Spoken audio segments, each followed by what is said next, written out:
Hello guys, good morning. आज की हमारी क्लास बहुत ही इम्पोर्टेंट है और आज हम सीखेंगे किसी भी दी हुई संख्या से कोई संख्या कटेगी या नहीं कटेगी। ठीक है। या कभी कभी आप देखते हो कि किसी संख्या को बोलता कि 2 से भाग दो, 5 से भाग दो। तो अगर हमें देखना है कि कौन सी संख्या किस संख्या से कटेगी, ठीक है, उसके कुछ नियम होते हैं जो मैं आज 1 से लेकर 10 तक बताऊँगा। 1 का नियम क्या है, 2 का क्या है, 3 का क्या है, ऐसे करके। ठीक है। आई होप आपको समझ में आएगा। देखो, अगर मैं सबसे पहले बात करूँ 1 की, तो 1 नंबर से तो सभी नंबर कटते हैं। ठीक है। तो उसका कोई नियम है ही नहीं, क्योंकि 1 से सभी नंबर कटेंगे। ठीक है। तो उसमें कुछ समझाना है नहीं। अब मैं बात करूँ 2 की। ठीक है। मैंने जैसे यहाँ पे लिखा हुआ ना, देखो, 2 से विभक्त होने का नियम। ठीक है। तो कोई अगर संख्या दी है तो देखना अगर 2 से कटेगी या नहीं कटेगी। तो उसका क्या रूल है, आप उसका यूनिट प्लेस यानी कि इकाई का स्थान चेक करो। अगर उसके इकाई के स्थान में 0, 2, 4, 6 और 8 इनमें से कोई भी नंबर दिखेगा तो वो नंबर 2 से कटेगा ही कटेगा। ठीक है। जैसे एग्जांपल 2, 5, 2, 6, तो यूनिट प्लेस में क्या दिख रहा है आपको इकाई के स्थान में 6, तो 6 क्या ये रहा, 2 ये रहा।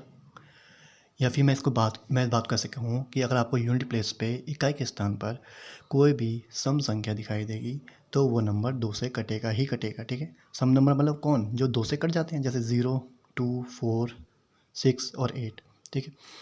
अगला एग्जाम्पल है 10560। ठीक है। यहाँ पे क्या है, 0, देखो यूनिट प्लेस पे, तो 0 क्या है, सम नंबर। ठीक है। वहाँ लिखा देखो 2 से कट जाता है तो कट जाएगा। अगला क्या है 5624।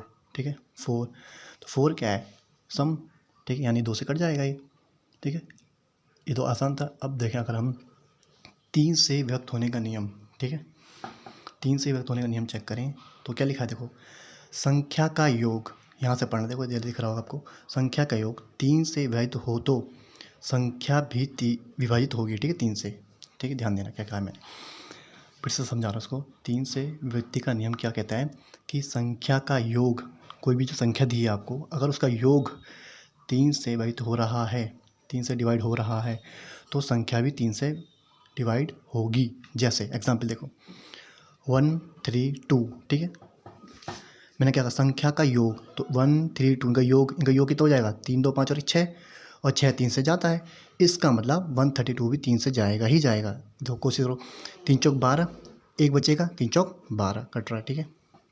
अगला नंबर है 2, 3, 1, 3। ठीक है। इसका योग करो, 3, 2, 5 और 6 और 3 8, 6 और 3 9, तो 9 किससे आता है, 3 से जाता है, साफ सी बात है। ठीक है। तो ये भी कट रहा है। देखो अगला है 5, 5, 1, 6, तो 5 और 6 और 6 12, और 12 भी जाता है 3 से। ठीक है। तो इसलिए कह रहा हूँ मैं, यहाँ पे 3 का नियम जो लिखा हो ये लिखा हो, देखो, कि संख्या का योग अगर 3 से विभाजित हो तो संख्या भी विभाजित होती है। ठीक है। ये था 3 का नियम। अगर अब मैं बात करूँ 4 के लिए, ठीक है, तो 4 का नियम क्या होगा, 4 से विभक्त होने का नियम क्या हो जाएगा, देखो यहीं पे बता रहा हूँ इसी में। अगर मैं यहाँ पे 4 कर दूँगा तो क्या हो जाएगा ये, ठीक। अब मैं 4 से बता रहा हूँ। ठीक है। 4 से विभक्त होने का नियम क्या कहता है, मान लो अगर संख्या यही है, ठीक है, ध्यान देना, अगर संख्या यही है, मैं चेंज नहीं कर रहा हूँ यहाँ पे ताकि मुझे नहीं मिटाना पड़ ज़्यादा। संख्या है 2, 5, 2, 6, तो 4 का रूल कहता है अगर ये दो पीछे की दो संख्याएं, ठीक है, पीछे की दो संख्या इकाई और धाई संख्या, जो ये है इकाई धाई, ठीक है, ये 4 से कटती हैं तो संख्या भी 4 से कटेगी। ठीक है। जैसे संख्या 26 है, 26 4 से कटता ही नहीं है। ठीक है। तो ये नहीं कटेगा 4 से। ठीक। अगला नंबर है 10560। देखो 60 आया, देखो ये संख्या 4 से कटती है। ठीक है। 4 एकम 4 और 4 पंजे 20, ये कटेगा तो ये पूरा 4 से कट सकता है। ठीक है। ध्यान देना, क्योंकि यहाँ 60 कटता है 4 से। अब देखो अगला, देखो 5624। ठीक है।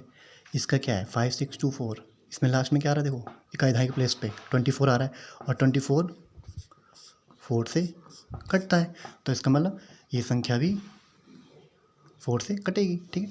तो 4 का रूल क्या है, 4 का रूल आप देखो लिख लेना कि संख्या के जब इकाई दहाई का जो नंबर बनेगा, जैसे 26 बना है पहले वाले एग्जाम्पल में, अगर वो 4 से जाएगा तो संख्या भी 4 से जाएगी। ठीक। अब आया हम 5 पे। ठीक है। अब मैं बात करता हूँ 5 के नियम की। ठीक है। 5 के नियम क्या कहता है, 5 का नियम बोलता है अगर इकाई के स्थान पर यहाँ ध्यान देना, अगर इकाई स्थान पर को 0 और 5 मिल जाए, ठीक है, अगर किसी भी संख्या के इकाई के स्थान पर आपको 0 और 5 मिल जाए तो वो संख्या 5 से कटेगी ही कटेगी, ठीक है। जैसे आपको एग्जाम्पल दूँ, मगर 125, ठीक है 125, तो यूनिट प्लेस पे क्या इसके इकाई के स्थान 5, तो ये कटेगी। या मैं बोल दूँ आपको 1200, ठीक है, तो यूनिट प्लेस पे क्या इसके 0, तो ये भी 5 से कटेगा, ठीक है। तो ये तरह 5 का। अगर मैं बात करूं 6 की, तो 6 का रूल थोड़ा सा डिफरेंट है। 6 का रूल क्या कहता है? 6 का रूल ये कहता है कि अगर कोई संख्या 2 से और वही संख्या 3 से कट रही है तो वो संख्या 6 से भी कटेगी, ठीक है। फिर से बोल रहा हूँ, 6 से व्यक्ति नियम क्या कहता है? अगर कोई संख्या 2 से कट रही है तो और 3 से भी कट रही है वही संख्या, तो 6 से भी कटेगी। जैसे अगर मैं छोटा सा एग्जांपल दूँ आपको 12, ठीक है 12 दे रहा हूँ। ये संख्या देखो 2 से भी कटेगी और 3 से भी कटेगी, इसलिए ये संख्या 6 से भी कटेगी, ठीक है, जो कि कटती है, ठीक है, इस तरह से। अगर वहीं हम अब बात करें 7 की, ठीक है, अगर हम बात करें 7 की, तो सेकंड में क्या 7 में क्या होता है? कोई भी अगर नंबर दिया है उसका इकाई और दहाई और सैकड़ा से बनी जो संख्या है तथा, ठीक है, और जो बाकी बची संख्या हैं उससे जो संख्या बनेगी उनका अंतर अगर 7 से कटेगा तो संख्या भी 7 से कटेगी, ठीक है। फिर से बता रहा हूँ 7 का नियम। 7 का नियम बोलता है कि अगर कोई संख्या का इकाई दहाई सैकड़ा और से बनी संख्या और जो बची हुई संख्या है उनका अंतर 7 से कटता है तो संख्या 7 से भी कटेगी, ठीक है।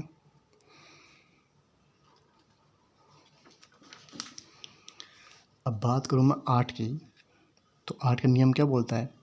कोई भी संख्या 8 से तभी व्यक्त होगी जबकि इकाई दहाई और सैकड़े से बनी संख्या, ठीक है, 8 से पूरी तरह कट जाए, ठीक, तो वो संख्या 8 से भी कटेगी, ठीक। रही बात 9 की, तो 9 से कोई भी संख्या तब कटेगी जब संख्या का योग 9 से कट जाए, ठीक है, जब संख्या का योग 9 से कट जाए तो वो संख्या भी 9 से कटेगी, ठीक। और 10 का रूल आप जानते हैं, जिसके लास्ट जिन संख्याओं के लास्ट में या फिर इकाई का स्थान 0 हो केवल वही संख्या 10 से कटेगी, ठीक है। तो आई होप ये आपको समझ में आया होगा। बाकी मैं इसको लिख के भी डाल दूँगा अगली वीडियो में। अभी मैंने खाली बोला है तो मैं इसको लिख के डाल दूँगा, उसके नियम लिख दूँगा, ठीक है। तो आपको पूरी तरह समझ में आएगा। Thank you.